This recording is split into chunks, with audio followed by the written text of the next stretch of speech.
Zahra, seorang wanita muda yang penuh harapan, menikah dengan Arif setelah 2 tahun pacaran. Awalnya kehidupan rumah tangga mereka tampak harmonis, tinggal bersama mertua yang terlihat ramah. Namun, segalanya berubah. Zahra diperlakukan seperti pembantu, tak diberi uang, hingga akhirnya dituduh mencuri dan diusir. Saat putus asa, ia bertemu nenek misterius yang menawarkan perubahan hidup melalui ritual gaib. Sejak itu, hidup orang-orang yang menyakitinya berakhir tragis, dan Zahra jadi kaya. Tapi kebahagiaannya berubah jadi teror. Ritual itu ternyata pesugihan. Terjebak kutukan, arwah Zahra pun tak pernah benar-benar tenang. Bagaimana kisahnya? Tonton dan simak cerita menarik dalam video berikut ini. Zahra menatap pantulan dirinya di cermin. Gaun berwarna hijau toska yang ia kenakan terlihat pas di tubuhnya, rapi dan manis, meski hanya dikenakan untuk makan siang sederhana. Hatinya berdebar, bukan karena gaunnya, tapi karena hari ini adalah hari yang penting. Hari di mana ia akan bertemu orang tua Arif untuk pertama kalinya. 2 tahun sudah ia menjalin hubungan dengan Arif, pria yang sederhana tapi penuh perhatian. Mereka bertemu saat bekerja di tempat yang sama, dan sejak saat itu, mereka tak terpisahkan. Arif bukan tipe yang romantis berlebihan, tapi setiap ucapannya selalu punya makna, dan itu membuat Zahra jatuh hati lebih dalam setiap hari. "Yuk, berangkat," ucap Arif dari luar kamar. Zahra mengambil tas kecilnya, menarik napas panjang, dan keluar dengan senyum yang sedikit gugup. Arif menatapnya dengan mata yang bersinar bangga. "Kamu cantik banget," katanya singkat, membuat pipi Zahra merona. Perjalanan ke rumah Arif dipenuhi obrolan ringan. Arif mencoba membuat suasana tetap santai. Tapi Zahra tahu, ada ketegangan di sana. Ini bukan sekadar pertemuan biasa, ini adalah langkah awal menuju babak baru dalam hidup mereka. Rumah Arif berada di kawasan perumahan tua yang tenang, rindang, dan sedikit berkesan klasik.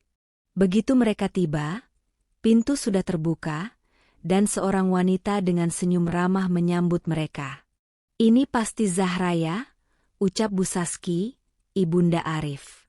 Ia memeluk Zahra hangat, sesuatu yang tak Zahra duga. "Ayo masuk nak, udah disiapin makan siang." Di dalam, Pak Risto menunggu di meja makan. Ia terlihat kalem, dengan wajah hangat dan ramah. Mereka duduk bersama, dan hidangan rumahan terhidang rapi di meja. Ayam goreng, sambal terasi, sayur asem, dan kerupuk yang masih renyah. Suasana makan siang itu begitu hangat. Tawa sesekali pecah saat Pak Risto menceritakan masa kecil Arif yang jahil. Bu Saski pun banyak bercerita tentang hobi memasaknya dan kesukaan Arif terhadap makanan pedas. Zahra merasa nyaman, lebih dari yang ia bayangkan.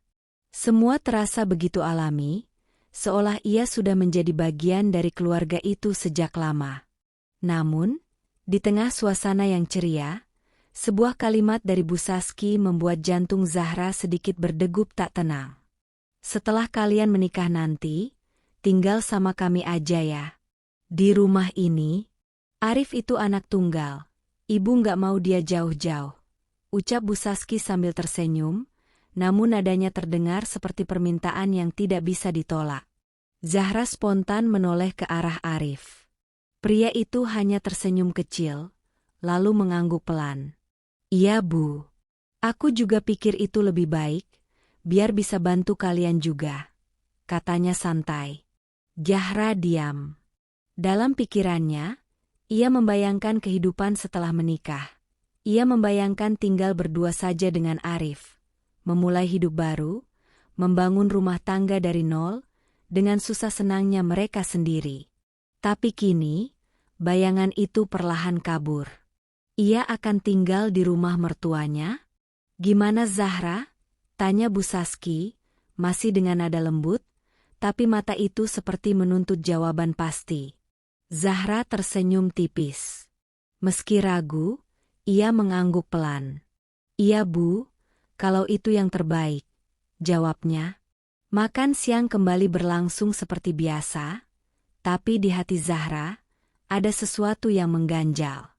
Ia mencoba mengusir pikiran itu, mungkin ia hanya terlalu tegang. Mungkin, semua akan baik-baik saja. 1 minggu kemudian, mereka pun menikah. Acara berlangsung sederhana, hanya dihadiri keluarga dekat dan beberapa teman. Zahra memakai kebaya putih dengan hiasan bunga melati yang menjuntai di sisi kanan kepalanya. Arif terlihat tampan dengan setelan tradisional warna senada. Tangis haru mewarnai ijab kabul. Saat tangan Arif menggenggam tangannya, Zahra yakin bahwa cintanya tidak salah arah. Ia ingin percaya bahwa rumah tangga ini akan membawa kebahagiaan, bukan hanya untuk dirinya, tapi juga untuk keluarga besar yang kini menjadi bagian dari hidupnya. Setelah pesta usai dan semua tamu pulang, Zahra dan Arif masuk ke kamar mereka yang berada di ujung rumah. Kamar itu sudah disiapkan Bu Saski dengan rapi. Ranjang baru, tirai bersih, dan aroma melati memenuhi ruangan. Mulai sekarang, ini rumah kita, bisik Arif sambil menggenggam tangan istrinya. Zahra mengangguk, menatap wajah suaminya dengan harapan. Namun, dalam hatinya, ia masih menyimpan sedikit kekhawatiran, apakah semuanya akan tetap sehangat hari ini? Ia tak tahu, babak kelam dari hidupnya baru saja dimulai. Hari-hari pertama pernikahan Zahra dan Arif berlalu seperti mimpi indah.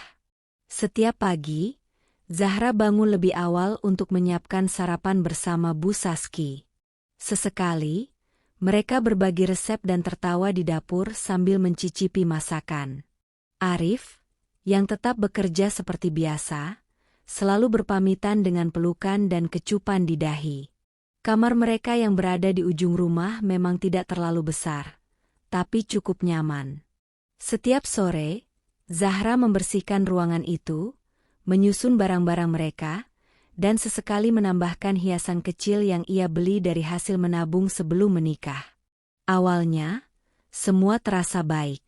Zahra merasa sedang belajar menjadi istri yang baik, menjadi bagian dari keluarga baru. Ia ingin menunjukkan bahwa ia bisa dipercaya, bisa diandalkan, dan bisa menjadi menantu yang dibanggakan. Namun, seiring waktu, sikap hangat itu perlahan berubah. Tepatnya, seminggu setelah mereka resmi menjadi suami istri. Pagi itu, Zahra sedikit terlambat bangun. Ia baru sempat ke dapur pukul 7:15, hanya berselisih 15 menit dari biasanya. Tapi saat ia masuk, Bu Saski sudah berdiri di depan kompor dengan wajah tegang. "Kamu pikir kamu siapa bisa bangun seenaknya?" tegurnya tanpa basa-basi. Zahra terkejut. "Maaf Bu, tadi malam saya agak susah tidur. Jadi, saya nggak butuh alasan. Di rumah ini, semua harus tahu aturan. Kamu pikir enak tinggal di rumah orang? Jangan manja." Zahra. Kalimat itu menampar hatinya lebih keras dari apapun. Tapi ia hanya menunduk. Ia tahu, membantah hanya akan memperkeruh suasana. Ia melanjutkan memasak sambil menahan perih di dada. Sejak saat itu, teguran demi teguran datang seperti badai. Sekecil apapun kesalahan, Bu Saski tak segan membentak. Salah memotong sayur, dimarahi. Salah meletakkan sendok, dihardik. Bahkan ketika cucian tak sempat dijemur karena hujan deras, Zahra tetap dimaki. Yang membuatnya semakin sakit, Arif mulai berubah. Ia tak lagi membelanya. Ketika Zahra bercerita tentang perlakuan Bu Saski, Arif hanya mengangguk dingin. "Itu rumah orang tua aku, Zah. Kalau kamu nggak bisa nurut, ya, susah juga," ucapnya suatu malam sebelum tidur. Zahra terdiam. Arif yang dulu hangat kini terasa jauh. Rumah itu bukan lagi tempat yang nyaman, melainkan tempat di mana setiap langkahnya dipantau, setiap geraknya dikritik. Lebih dari itu, Zahra tidak pernah diberikan uang sepeser pun. Ia ingin membeli kebutuhan pribadi seperti pembalut atau sabun wajah saja harus meminta pada Bu Saski, dan seringkali dimarahi karena dianggap boros. Semua uang Arif diserahkan pada ibunya, dan Zahra tak punya kendali atas apapun. Namun puncak penderitaan itu datang beberapa minggu kemudian. Saat Zahra sedang membersihkan ruang tamu, Bu Saski tiba-tiba menjerit dari kamarnya. "Kalungku! Mana kalungku?" Zahra berlari, mencoba membantu mencari. Tapi Bu Saski malah menatapnya dengan mata menyala. Kamu yang masuk kamar ibu terakhir. Kamu pasti yang ambil." Zahra membeku. "Tidak, Bu. Demi Allah saya tidak pernah." Plak! Tamparan itu mendarat begitu saja di pipinya. Arif yang tiba-tiba masuk ke kamar tak berkata apa-apa. Ia hanya menatap istrinya dengan pandangan kecewa. "Kamu bikin malu aku, Zah," gumamnya. Zahra menggeleng, air mata mengalir deras. "Aku nggak nyolong Arif. Aku istrimu, kamu nggak percaya aku." Namun, kepercayaan itu sudah runtuh. Tanpa penjelasan lebih lanjut, Arif menyuruhnya pergi. Hujan turun deras di luar saat Zahra keluar dari rumah itu. Dengan tubuh gemetar dan mata sembab, ia berjalan tanpa arah, hanya dengan baju rumah yang melekat di tubuhnya dan sepasang sandal. Ia tak punya siapa-siapa di kota ini. Keluarganya tinggal jauh di luar kota, dan ia belum sempat membangun pertemanan sejak menikah. Langit makin gelap, malam mulai turun. Angin dingin menusuk kulitnya. Namun Zahra terus melangkah, berusaha mencari tempat berteduh. Jiwanya yang terluka kini seperti kosong. Ia merasa dikhianati, dibuang, dan sendirian. Sampai akhirnya, ia melihat sebuah rumah tua di ujung jalan desa. Rumah itu tampak berbeda dari yang lain. Lebih tua, gelap, dan seolah menyimpan sesuatu yang tak bisa dijelaskan. Zahra mendekat, setengah sadar, berharap ada seseorang yang bisa memberinya tempat berlindung malam ini. Pintu rumah itu terbuka sedikit, dan dari balik celahnya muncul sosok seorang nenek tua dengan sorot mata tajam namun tak mengusir. "Kamu sendirian, Nak?" tanya si nenek dengan suara serak. Zahra hanya mengangguk, menahan isak. Zahra akhirnya masuk ke dalam rumah tua itu. Aroma kayu lembab dan tanah basah memenuhi ruangan.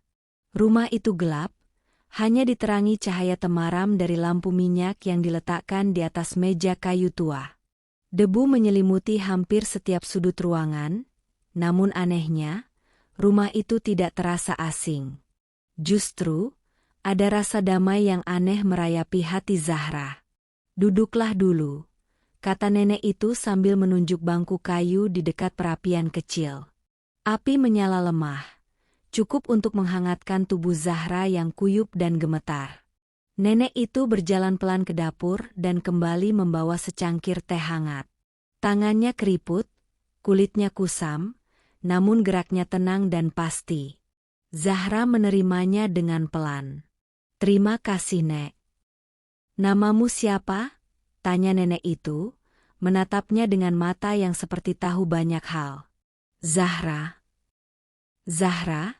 gumam si nenek pelan, seolah mencicipi nama itu di lidahnya. "Hidupmu pasti baru saja hancur." Zahra tak bisa membendung air mata lagi. Ia menceritakan semuanya, tentang Arif, tentang perlakuan Bu Saski, tentang tuduhan mencuri, tamparan itu, dan bagaimana ia diusir di tengah hujan seperti seekor binatang liar. Nenek itu hanya mendengarkan tanpa menyela, mengangguk-angguk pelan seolah sudah tahu akhir dari cerita itu, bahkan sebelum Zahra membuka mulut. "Kadang, hidup memang tak adil pada orang yang tulus," kata nenek itu pelan. "Tapi, ada cara untuk membalikkan semuanya." Zahra menatapnya bingung. Maksudnya, kamu ingin hidupmu berubah? Ingin mereka yang menyakitimu merasakan apa yang kamu rasakan? Zahra ragu. Pertanyaan itu begitu menggoda, tapi juga menakutkan. Aku hanya ingin mereka tahu rasanya sakit. Rasanya ditinggalkan. Rasanya diperlakukan seperti aku ini bukan manusia. Nenek itu tersenyum samar. Senyuman yang tak membuat tenang, malah membuat bulu kuduk Zahra berdiri. Kalau begitu, ikut aku. Nenek itu berjalan menuju ruangan belakang. Zahra mengikutinya dengan langkah pelan dan hati berdebar. Ruangan itu lebih gelap dari yang lain, hanya diterangi oleh cahaya merah dari lilin-lilin kecil yang ditata melingkar di lantai. Di tengah lingkaran, ada wadah tanah liat berisi air hitam pekat. Bau dupa menyengat hidung. Ada aroma kayu bakar, darah kering, dan sesuatu yang tak bisa dijelaskan dengan kata-kata. Duduk di sini, perintah si nenek. Zahra menurut, meski tubuhnya gemetar. Nenek mulai melantunkan mantra dalam bahasa yang tak dimengerti Zahra. Suaranya berat dan bergema, seakan datang dari dalam bumi.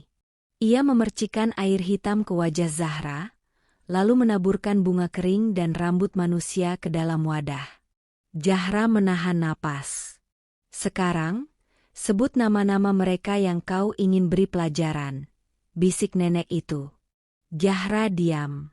Tapi wajah Arif dan Bu Saski muncul jelas di benaknya, wajah mereka saat membentaknya, saat menamparnya, saat mengusirnya seperti sampah.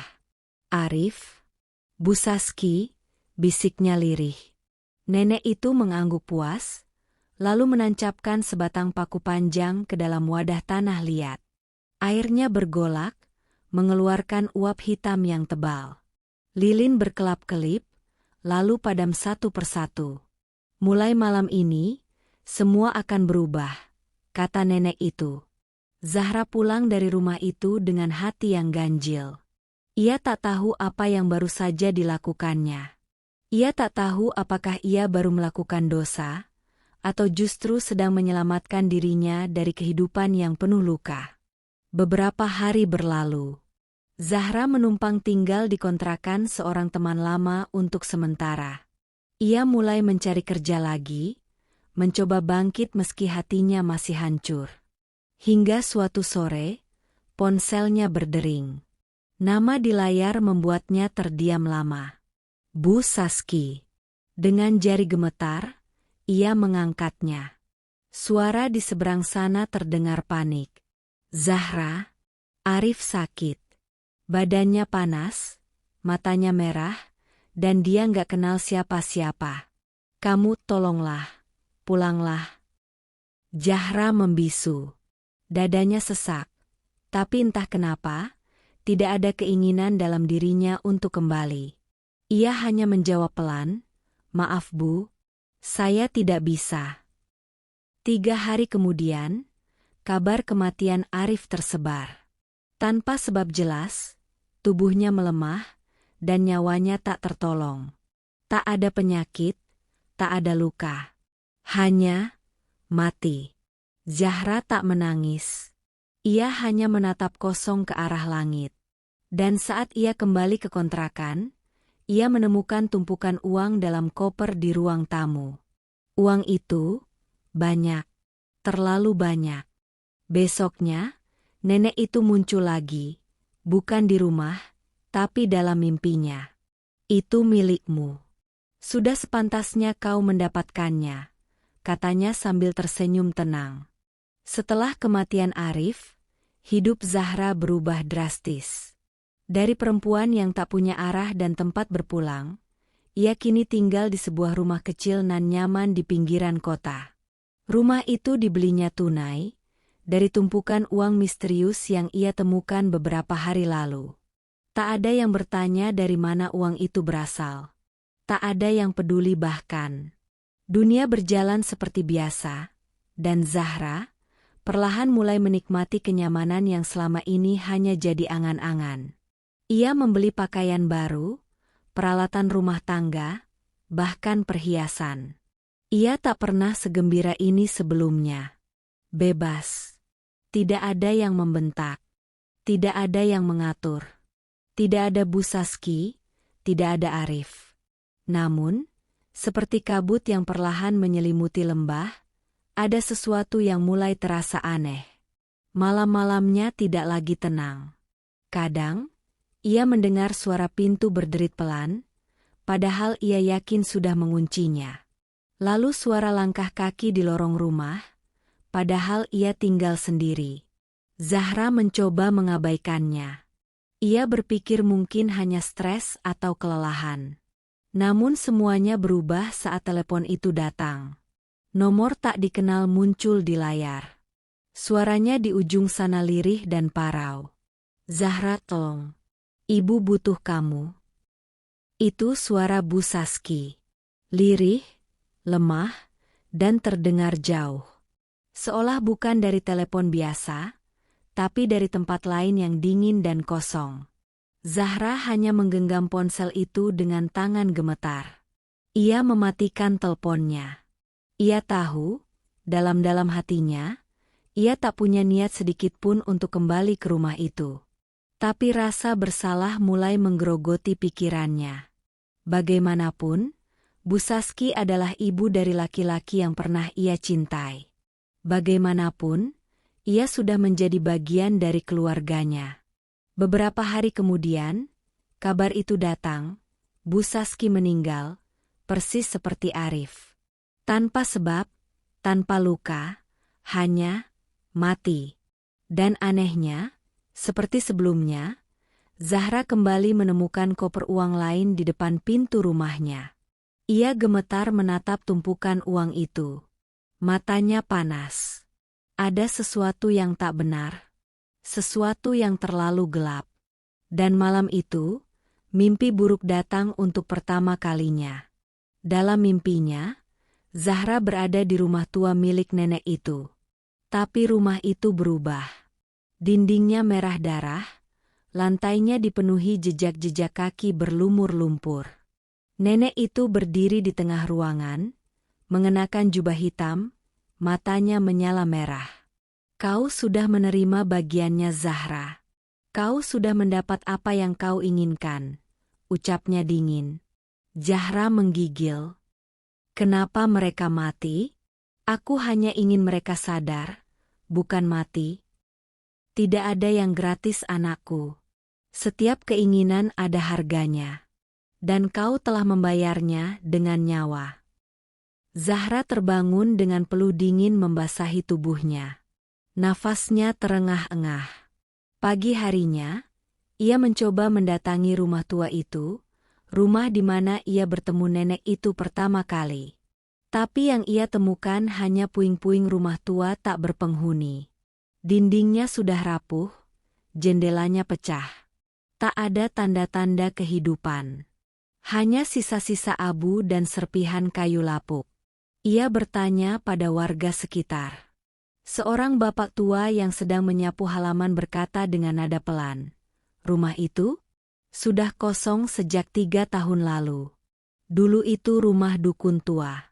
Katanya, dukun pesugihan." Zahra nyaris tak bisa berdiri. Dunia terasa berputar.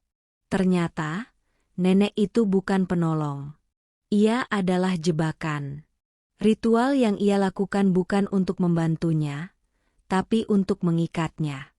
Untuk menjerat jiwanya dalam kutukan gelap yang bahkan tidak ia mengerti sepenuhnya. Malam-malam selanjutnya menjadi mimpi buruk yang tak berkesudahan. Sosok Arif dan Bu Saski muncul terus dalam mimpinya, tapi bukan seperti yang dulu. Wajah mereka rusak, mata mereka bolong, dan mereka terus memanggil-manggil namanya, menatapnya dengan pandangan penuh benci. Kadang, bayangan nenek itu duduk di sudut kamar, hanya menatap, tanpa suara. Tapi Zahra tahu, ia tidak sedang diam. Ia sedang menunggu. Dan gangguan itu bukan hanya dalam mimpi. Televisi menyala sendiri. Cermin di kamar retak tanpa sebab. Bahkan, Beberapa kali ia melihat bayangan berjalan melewati lorong rumah, hanya untuk menghilang saat dikejar. Kebahagiaan yang ia rasakan hanya berlangsung sebentar.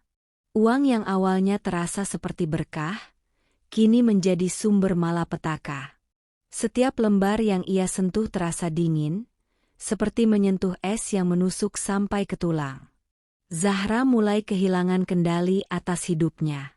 Ia tak berani keluar rumah, tak berani tidur, tak berani menatap cermin. Tubuhnya mulai kurus, matanya cekung. Ia menjadi bayangan dari dirinya yang dulu. Ia ingin kembali, ingin meminta maaf. Tapi semuanya sudah terlambat. Ia sudah menukar hidupnya untuk sesuatu yang lebih mengerikan dari kesepian, kutukan yang tidak bisa dilawan dan tidak bisa dibatalkan. Dan Zahra pun hanya bisa berbisik dalam hati setiap malam. Maafkan aku hanya ingin bahagia. Hari-hari Zahra tak lagi bisa dibedakan. Pagi dan malam seakan menyatu dalam gelap. Jendela-jendela rumahnya tertutup rapat, gorden tidak pernah dibuka, dan lampu di ruang tengah menyala sepanjang waktu karena ia tak sanggup menatap kegelapan. Setiap bayangan, setiap suara angin, setiap getaran kecil di dinding terasa seperti pertanda. Sesuatu, atau seseorang, sedang mengawasinya. Ketakutan itu menempel seperti aroma busuk yang tak bisa dibersihkan. Uang yang dulu membuatnya girang kini justru tak pernah disentuh lagi. 2 koper penuh itu masih tergeletak di pojok ruang tamu, tertutup kain putih. Tapi setiap malam, kain itu terlepas sendiri. Setiap pagi, koper itu pindah posisi. Dan kadang, saat Zahra bangun dari tidurnya, lembaran-lembaran uang berserakan di lantai seperti daun kering yang tertiup angin. Tubuh Zahra makin ringkih. Ia sudah tak makan dengan teratur. Kadang hanya minum air, atau mengunyah roti kering seadanya. Lingkar matanya gelap, kulitnya pucat. Ia mulai bicara sendiri. Mulanya pelan, hanya gumaman. Tapi makin lama, suaranya naik, seperti sedang menjawab seseorang. Padahal ia sendiri. Suatu malam, saat hujan turun deras seperti malam ketika ia pertama kali datang ke rumah nenek itu, Zahra terbangun karena suara ketukan. Bukan di pintu rumah, melainkan di dalam, dari lemari kamarnya. Ketukan itu lambat, berirama, seperti suara palu kecil memukul peti mati. Zahra menatap lemari itu dari balik selimutnya. Ia ingin lari, tapi tubuhnya kaku. Ia ingin menjerit, tapi tak ada suara keluar. Ketukan itu terus berlanjut selama beberapa menit, lalu berhenti. Dan kemudian, suara yang membuat darahnya membeku. Zahra, kenapa kamu bunuh aku? Itu suara Arif. Tapi bukan seperti suara semasa hidupnya. Suara itu berat, bergaung, seolah keluar dari perut bumi. Zahra menangis. Ia menutupi telinganya, berusaha menepis suara itu dari pikirannya. Tapi suara itu tidak hilang. Malam demi malam, suara-suara lain datang. Bu Saski yang menangis di dapur, suara langkah kaki di atap, suara bayi menangis di lorong, padahal tak ada bayi. Rumah itu, perlahan tapi pasti, menelannya hidup-hidup. Zahra mencoba keluar. Ia mencoba pergi ke kota, meninggalkan rumah itu. Tapi setiap kali melangkah keluar gerbang, kepalanya sakit bukan main. Dunia seolah berputar, dan ia selalu berakhir kembali ke dalam rumah. Entah bagaimana caranya. Ia terperangkap. Bukan oleh tembok, tapi oleh sesuatu yang lebih kuat. Kutukan, perjanjian. Ketika malam datang, ia tahu semuanya sudah selesai. Ia berdiri di depan cermin, menatap bayangannya yang tampak seperti hantu. Di belakangnya, samar-samar, terlihat sosok nenek itu, tersenyum, berdiri diam, menunggu. Dan akhirnya, dalam keputusasaan yang mendalam, Zahra membuka jendela kamar lantai 2. Ia menatap langit yang pekat, dan untuk pertama kalinya, ia merasa bebas. Lalu ia melompat. Tubuhnya jatuh menghantam tanah. Dunia menjadi gelap. Tapi senyum itu, milik nenek itu, terus ada, menyambutnya. Tak ada yang tahu pasti kapan tubuh Zahra ditemukan. Beberapa warga sekitar hanya mencium bau aneh dari rumah itu, dan saat akhirnya polisi datang membuka pintu, mereka menemukan jasad seorang perempuan muda, tergeletak kaku di halaman belakang, wajahnya tenang namun menyimpan duka mendalam. Kabar kematian Zahra cepat menyebar. Tapi karena ia tidak memiliki keluarga dekat di kota itu, proses pemakaman berlangsung sederhana. Hanya beberapa petugas dan tetangga yang datang. Tidak ada yang menangis, tidak ada keluarga yang berpelukan. Hanya tanah merah dan batu nisan tanpa nama. Namun setelah Zahra meninggal, rumah itu tak lagi sama. Orang-orang yang melintas di depan rumah itu mengaku sering melihat lampu menyala sendiri di malam hari. Ada suara perempuan menangis lirih, kadang terdengar langkah kaki di dalam meski rumah sudah dikosongkan. Warga sekitar mulai menyebut rumah itu sebagai rumah tumbal. Tak ada yang berani mendekat setelah matahari terbenam. Bahkan tukang pos pun menolak mengantarkan surat ke alamat itu. Seolah rumah itu menyimpan luka, amarah, dan penyesalan yang enggan pergi. Namun cerita tak berhenti sampai di situ. Di malam Jumat pertama setelah Zahra dikuburkan, seorang pemuda desa yang iseng datang ke rumah itu. Ia membawa kamera, berniat merekam suasana untuk konten horor di media sosial. Ia menertawakan semua cerita hantu yang beredar, menganggapnya cuma bualan kampung. Ia masuk dari jendela dapur yang sudah rusak. Saat melangkah masuk, hawa dingin menyambutnya. Udara di dalam rumah terasa berat, seperti dipenuhi kabut tak kasat mata. Pemuda itu menyalakan kameranya. Ia bicara pelan ke arah lensa. "Aku di dalam rumah bekas bunuh diri," katanya angker. "Tapi ya, kita buktikan ya." Tapi belum genap 5 menit berjalan, sesuatu yang tak bisa ia jelaskan terjadi. Kamera mulai merekam sendiri tanpa kendali. Layar berkedip-kedip. Dari balik lorong, terdengar suara tangisan pelan. Ia memanggil, "Halo? Siapa di sana?" Tak ada jawaban. Tapi saat ia mengarahkan senter ke ujung lorong, ia melihatnya, sesosok perempuan berbaju putih berdiri dengan kepala menunduk. Rambutnya panjang menutupi wajah. Tubuhnya gemetar. Aku cuma mau lihat sebentar." "Maaf," katanya tergagap. Namun sosok itu tidak menjawab. Ia hanya mengangkat kepala perlahan. Wajahnya pucat, matanya hitam pekat. Lalu, dalam sekejap, seluruh lampu padam. Kamera jatuh. Dan pemuda itu lari sekencang yang ia bisa keluar dari rumah, menjerit histeris. Ia tidak pernah kembali ke desa itu. Videonya menjadi viral, namun ia sendiri menghilang dari media sosial. Banyak yang bilang ia terganggu secara mental sejak malam itu. Semenjak kejadian itu, desas-desus tentang arwah Zahra makin marak.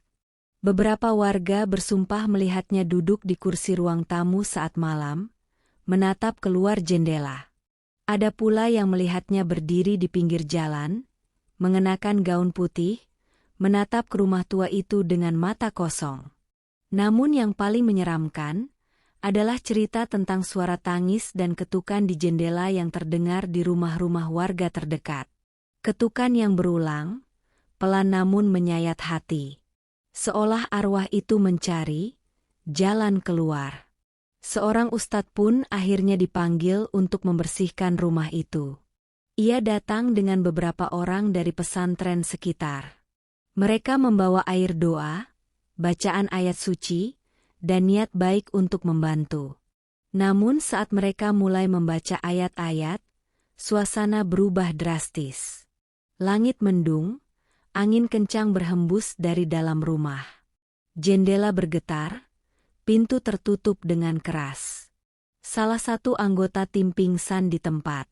Dan dari dalam kamar yang dulu ditempati Zahra, terdengar jeritan memilukan, jeritan perempuan yang penuh luka, marah, dan menyesal. "Aku hanya ingin bahagia," teriak suara itu. Ustadz itu berdiri dengan tangan gemetar, tapi ia terus melantunkan doa. Ia tahu, arwah itu bukan jahat, ia tersesat. Ia adalah korban, dan dendamnya terikat oleh janji yang tak suci. Setelah berjam-jam berzikir dan berdoa, suasana mulai tenang.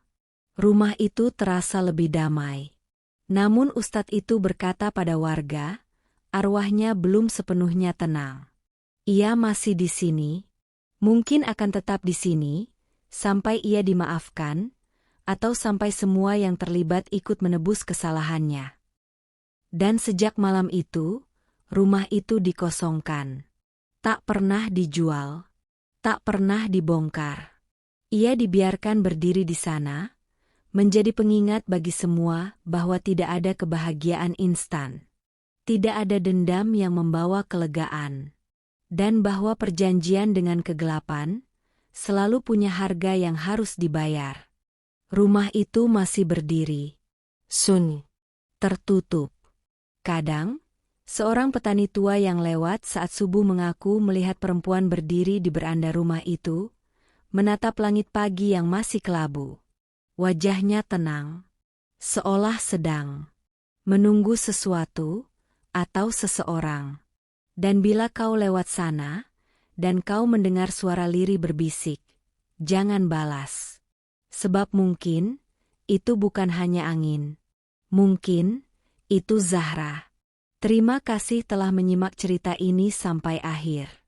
Jangan lupa subscribe, like dan komen channel ini. Semoga kalian menyukai cerita ini dan dapat mengambil hikmahnya. Wallahu a'lam bishawab. Sampai jumpa di episode berikutnya.